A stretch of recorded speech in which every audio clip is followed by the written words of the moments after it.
The waves keep striking the shore, again and again,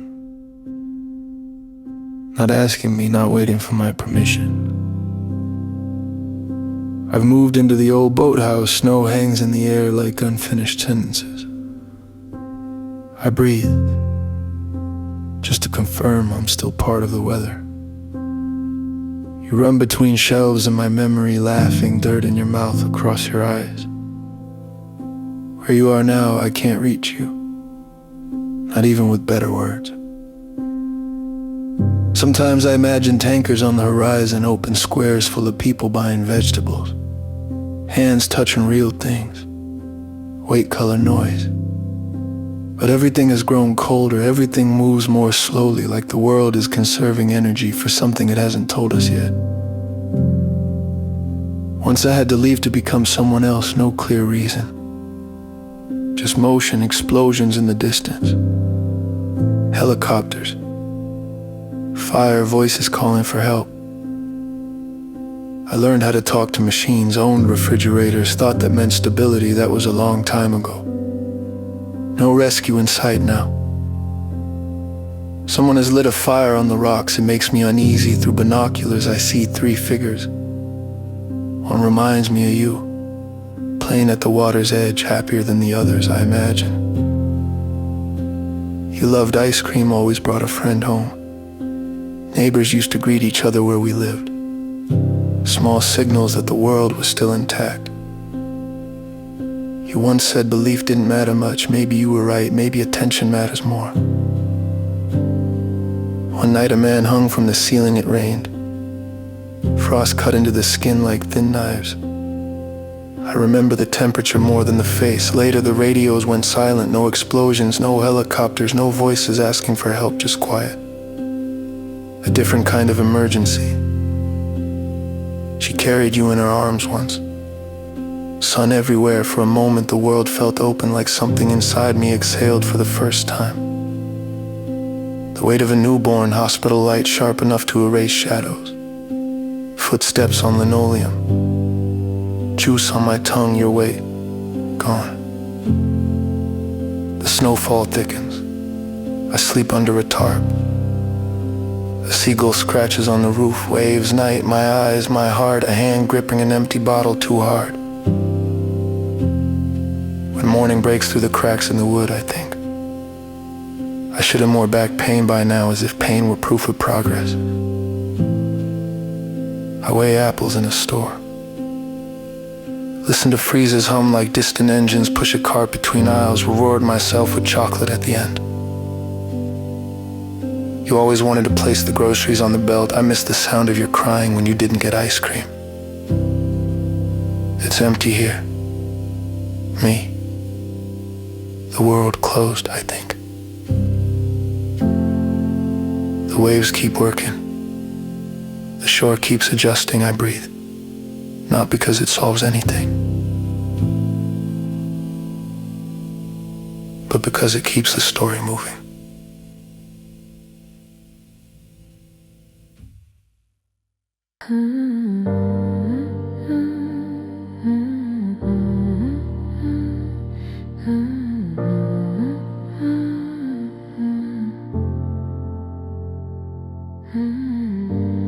I've always learned how to shrink.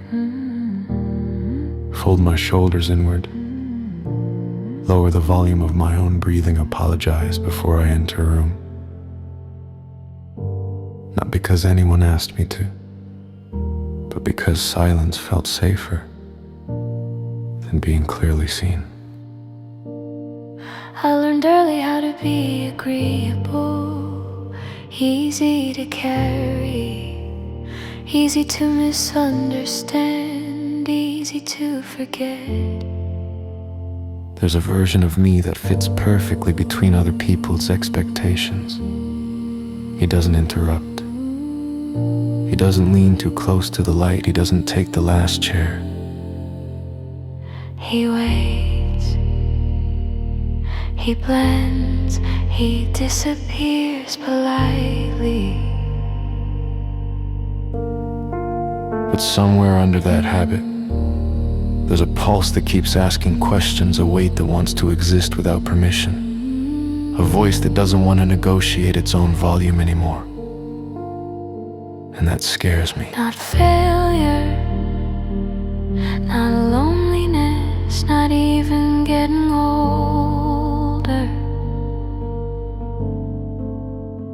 What scares me is being fully present in my own name, taking up measurable space, letting the room adjust to me instead of the other way around.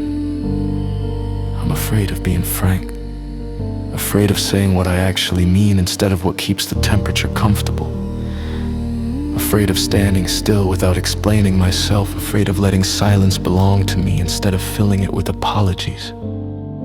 I've mistaken humility for safety, confused invisibility with peace, traded clarity for acceptance.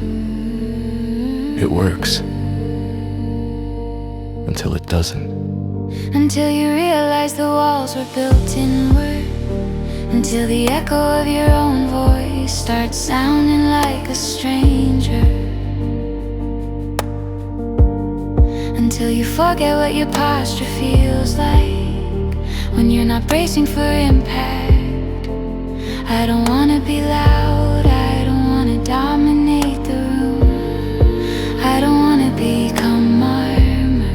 I just wanna arrive without shrinking, to sit where my body actually fits, to breathe without calculating how much air I'm allowed to use, to say this is me, not as a performance, not as an apology, not as a compromise, just as a fact. Maybe being frank isn't about boldness. Maybe it's about refusing to disappear, about letting your outline remain visible, even when the light changes. I'm learning how to stand in my own shadow, how to let my voice land without cushioning it, how to trust that taking space doesn't automatically steal it from someone else. I'm still afraid, but I'm more afraid of continuing to vanish quietly. So if you hear this voice sounding steadier, it's not confidence. It's practice. Practice in staying, practice in occupying my own life, practice in being frank, practice in being frank.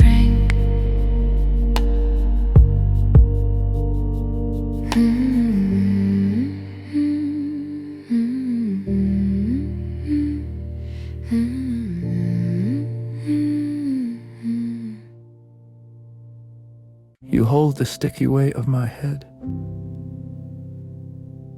We look into each other's eyes for the first time.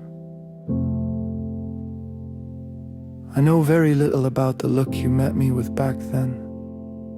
I don't remember it. I know a little more now.